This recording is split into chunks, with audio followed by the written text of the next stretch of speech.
TB की दवाइयाँ अमूमन सेफ समझी जाती हैं और उसके कुछ बहुत ज़्यादा साइड इफ़ेक्ट नहीं है, लेकिन कुछ साइड इफ़ेक्ट बहुत ज़्यादा कंसर्निंग है, जिसमें से एक एटीटी इंड्यूस्ड हेपेटाइटिस यानी टीबी की दवाइयों से होने वाला यरकान, इसके हवाले से आज हम बात करेंगे। अमूमन जब टीबी की दवाइयाँ शुरू करते हैं तो एक ही गोली होती है, लेकिन उसके अंदर 4 दवाइयों का कॉम्बिनेशन होता है, आइसोनियाज़िड, रिफेम्पिसिन, एथम्पिटोल और पायराज़िनामाइड। इन 4 में से 3 दवाइयों के अंदर ये सलाहियत है कि वो लिवर को डैमेज या वक्ती सोजिश का शिकार कर सकते हैं। अब होता क्या है कि जब भी टीबी की दवाइयाँ मरीज को शुरू की जाती हैं तो अमूमन कहा जाता है कि 1 हफ्ते के बाद अपने एलएफटीज़ करवाएं, और अगर एलएफटीज़ करवाएं और उनकी एलएफटीज़ के अंदर डिरेंजमेंट आए, तब्दीली आए, वो बड़े हुए हैं, तो फिर इसको मैनेज करना बहुत ट्रिकी होता है। मैंने कुछ एरियाज़ में देखा है कि जहाँ पे उनको यरकान हो तो वो सारी दवाइयाँ बंद कर देते हैं और फिर वो मरीज़ रुलता रहता है या अपनी मर्ज़ी से दवाइयाँ कम करता है। नंबर 1, दवाइयों की तादाद या मिकदार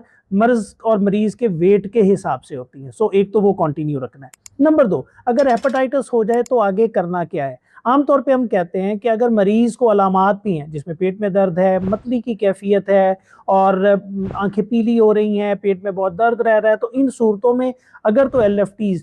3 टाइम्स ऑफ नॉर्मल लिमिट से ज़्यादा बढ़े हुए हैं या 5 टाइम्स से ज़्यादा हो जाएँ, बिश भले से कोई अलामात ना हो, तो इन दोनों केसेस में मरीज़ को हेपेटाइटिस हो गया। अगर हेपेटाइटिस हो गया है तो नेक्स्ट क्या करना है? अगर तो बीमारी इस तरह की है कि जिसमें थोड़ी देर वेट किया जा सकता है, जैसे स्किन की टीबी है, लिम्फ नोड की टीबी है, यानी टीबी तो है लेकिन इतनी खतरनाक नहीं है कि अगर मैं दवाई रोकूं तो मरीज को जान का खतरा है, तो उन केसेस में दवाई रोक दी जाती है, एलएफटीज बेहतर होते हैं, बेहतर होने के बाद दवाइयाँ शुरू कर दी जाती हैं। लेकिन दूसरी तरफ अगर टीबी बहुत खतरनाक है, एग्रेसिव है, एड्रिनल की है, ब्लड प्रेशर नीचे गिर जाता है, ब्रेन की है, स्पाइन की है या रेस्पिरेटरी फेलियर के साथ इतनी एडवांस है कि अगर मैं दवाइयां बंद करूंगा तो मरीज या मर सकता है या मुस्तकिल अपाहज हो सकता है, तो उन केसेस के अंदर हम दवाइयों को रोक नहीं सकते। तो उसके अंदर क्या करते हैं, मेन दवाई को रोक लिया जाता है और हिपेटिक फ्रेंडली रेजिम यानी ऐसी मेडिसिन का कॉम्बिनेशन बनाया जाता है